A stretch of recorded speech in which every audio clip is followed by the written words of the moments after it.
할게요. 케미스트라이 화학은 노력이다 라고 줄일 수 있는 한 문장이고 케미스트리에서 적절하게 띄어쓰기만 해주는 문장이죠. 이게 아마 화학을 설명하는 가장 좋은 단어라고 생각을 해요. 실제로 화학은 생각보다 많이 몸으로 뛰어들어야 되고 또 부딪혀 봐야 돼요. 진짜 이거는. 보통 여러분은 화학에 대해서 생각하면 뭐가 생각나세요? 화학이라고 하면? 나폴레옹 싫어. 칼카마냥 아, 그 칼카마냥 나폴레옹 원석 이월 가운 있고 옛날이고 그거 외우는 거 막 이거 막 에디슨. 이렇게 표 있고 칼카마냥 이거. 그거 싫어 칼카나마 칼카 아니야? 실제로 고등학교 과정이나 중학교 과정에서 화학을 배워본 사람들이 제일 많이 상기하는 게 이 부분이에요. 이 바로 이 주기율표인데 맞아 그거 보통 이거 외우죠? 이거 외우죠? 수헬, 리베, 붕탄지산, 외워요. 벨레, 나마, 아라이나미. 칼카나마 네, 칼카나마 그거는 죄송해요. 금속의 반응성 그거고. 죄송 뭐 하여간 이런 것들 외우게 되는데 칼카나마 여기 있죠? 나 당신 뭘 외운 거야? 하여간에 그런 걸 외우게 되는데 이것 때문에 사람들이 화학을 상당히 좀 지겨운 과목이라고 생각을 해요. 암기할 것만 더럽게 많고 내용은 어렵고 근데 실제로 화학은 암기와 동시에 이해가 뒷받침돼 줘야 돼요. 그건 뭔 말이냐? 암기가 다는 아니라는 거예요.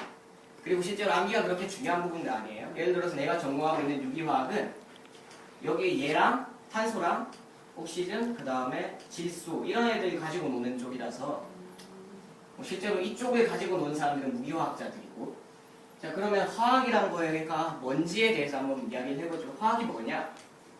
화학은 말 그대로 이름에서 볼 수 있듯이 물질의 구조, 성질, 변화를 다루는 학문입니다. 실제로 화학이라고 하면은 단순히 이런 물질이 어떻게 이루어져 있는지에서 시작을 해가지고 이런 물질이 어떤 성질을 가지고 또 이런 성질을 어떻게 만들어낼 수 있는가 이게 주축이 되는 게 화학이에요. 그리고 또 이 화학은 분야가 엄청나게 다양한 게 우리가 보통 생각하고 있는 아까 말했던 가운 있고 뭐 이렇게 만들고 하는 그런 이미지 있죠. 그거는 보통 18세기까지의 화학입니다. 말 그대로 이 물질이 이런 건지만 대충 알고 뭐 이렇게 섞어가지고 뭔가를 만들어내는 그런 식의 화학이죠. 요즘의 화학은 어떤 원자, 그러니까 엄청나게 그게 범위가 커졌어요. 어떤 원자와 원자 단위에서 반응이 어떻게 일어나는지를 파악하는지에서 출발해가지고 그 다음에 또 공장에서 뭘 만들 때 이렇게 하면은 수증기율이 높아진다 하는 걸 따지는 것까지 말 그대로 분야가 엄청나요. 그래서 한마디로 요약을 하면 화학자들이 건드리는 모든 분야는 다 화학이라고 할 수가 있습니다. 그럼 화학은 어떤 식으로 이루어지느냐? 화학은 세 가지가 섞여서 이루어져요. 먼저 첫 번째는 이론입니다. 이 이론은 보통 제일 마지막에 성립하곤 하지만 그래도 주요 이론이라던가 이런 것들은 성립이 되는 경우가 있는데 이 이론이라는 놈은 말 그대로 이렇게 해가지고 이놈을 이렇게 반응시켜주면 이놈이 이렇게 만들어지더라. 이 원리는 이렇게 해서 얘가 이쪽으로 가고 뭐 얘가 이렇게 반응을 해서 이렇게 되더라. 이런 식의 이론이 있고요. 두 번째는 실험입니다. 이제 보통 실험이 제일 먼저 따르는 경우가 많은데 이 경우에는 그런 경우에는 실험을 통해서 이런 반응이 일어난다는 걸 알아내고 그 반응이 일어나는 과정을 규명을 하는 게 이론이 되겠죠. 그리고 또 반대로 이 이론을 토대로 실제로 실험을 했을 때 그렇게 나오는가를 따져보는 경우도 있고요. 하지만 대부분의 경우에는 전자가 더 많아요. 실험을 해서 뭐가 나오면 그걸 이론으로 규명을 하는 거죠. 그리고 세 번째 분야는 응용입니다. 이 실험과 이론을 통해서 나온 결과들을 응용시킬 수 있는 거죠. 예를 들어서 나일론 같은 경우에도 어떻게 하다 보니까 만들어졌어요. 그 만들어진 거를 섬유로 쓰자고 응용을 하는 게 얘가 될 수가 있겠죠. 이 세 가지가 제일 적절하게 합쳐지는 게 바로 화학이라고 할 수가 있겠습니다. 그럼 이 화학이라는 분야에는 어떤 게 있느냐? 아까 뒷페이지에서 말했듯이 화학이 엄청나게 많은 분야를 포함하고 있다고 했지만 일단 이 화학이라는 놈을 크게 나눠보면 5가지 나눌 수가 있어요. 먼저 물리화학, 무기화학, 분석화학, 생화학, 그리고 유기화학입니다. 이 5가지는 서로 엄청나게 밀접하게 연관이 되어 있기 때문에 어떻게 각자를 따로 생각하는 것 자체가 불가능해요. 각자가 서로 간에 모두 연관점이 있기 때문에 사실 이 모두를 이렇게 묶을 수도 있죠. 자, 그럼 하나씩 설명을 해볼게요.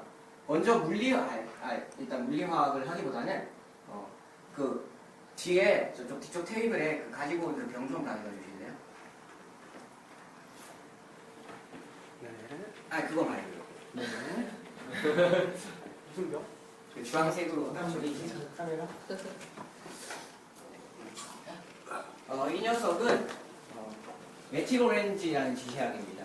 중학교 때부터 과학 공부를 하다 보면은 많이 보게 되겠지만 이거 하나로 여기 있는 5가지를 모두 설명할 수가 있어요. 가린이가 비켜주시고. 그럼 먼저 우선 이 메틸오렌지라는 놈은 탄소화합물의 일종입니다. 이 탄소화합물을 반응시켜가지고 만들어내는 건데 이런 거를 만들어내는 분야를 유기화학이라고 해요. 말 그대로 유기화. 이 유기라는 거는 말 그대로 생명체, 산소로 이루어진 것들에 대한 화학입니다. 이 분야가 처음으로 정립이 될 때는 생명체에 대한 화학을 다루는 경우가 많았어요. 실제로 생명체가 탄소로 이루어져 있으니까. 근데 19세기에 실험실에서 이런 유기화합물을 합성을 해내는데 성공을 합니다. 그래서 그때부터 그 단어에 대한 정의가 바뀌게 돼요. 그래서 이제 유기화학은 단순히 생명체에서 일어나는 게 아니라 생명체가 아닌 탄소와 산소 그리고 탄소와 수소를 가지고 있는 화합물에 대한 학문을 유기화학이라고 합니다. 이 부분에 대한 분야는 엄청나게 응용되는 경우가 많아요. 예를 들어서 고분자 쪽으로 나가면은 이제 우리가 쓰는 폴리머라는 놈들이 있죠. 이런 플라스틱이라던가 이런 게 제일 대표적인 예가 될 수 있겠고 이런 것들을 만들어내는 일을 하고 그리고 유기화학은 그런 걸 만들어내는 일에 국한되지 않을 뿐 아니라 그런 걸 만들어내기 위해서 일어나는 반응, 메커니즘 그런 것들도 같이 규명을 합니다. 엄청나게 발이 넓은 분야예요. 유기이기 때문에 이쪽에 생화학하고도 연결이 될 수가 있고 그 다음에 이쪽에 분석화학하고도 연결이 되고 물리하고도 연결이 되고 무기하고도 연결이 돼요. 그냥 이거 5가지가 다 연결이 돼 있다고 보시면 되고 그 다음에 생화학은 작게 보면 유기에서 파생된 분야라고 할 수가 있습니다. 처음에 유기화학이 생명체에 관한 화학을 다루는 거라고 했죠. 이 생화학은 그 부분을 좀 더 특화시켜서 생명체, 특히 인간에 대해서 인간의 체내에서 일어나는 반응에 대해서 많이 설명을 하고 있어요. 이거하고 비슷한 거는 생명과학 쪽에서 다루는 분자생물학이나 이쪽에서 비슷하게 다루는 게 있다고 보면 되시겠습니다. 생화학은 좁은 분야에서는 효소에 대한 반응으로 시작을 했고 최근에 와서는 아미노산의 합성이나 아니면은 그런 것들에 대해서도 많이 연구가 이루어지고 있죠. 그 다음에 세 번째는 무기화학입니다. 무기화학은 유기화학이랑 하는 게 똑같아요. 어떤 걸 합성해내고 또 어떤 거에 대한 메커니즘을 규명을 하고 이거를 또 만들어내고 근데 다만 다른 점은 이 유기에서 만드는 거를 제외한 나머지를 하신다고 하시면 됩니다. 우리가 어디 보자. 아까 주기율표로 돌아가 보면 이 부분 있죠? 요 밑에 이쪽부터 시작하는 얘네들 이것들을 무기화학자들이 다룬다고 생각하시면 돼요. 말 그대로 무기화학자들은 그렇기 때문에 요즘에 나오는 합금이라든가 뭐 이런 쪽에 대한 연구, 합금, 뭐 그다음에 태양열 전지 이런 쪽에 대한 연구가 활발히 이루어지고 있어요.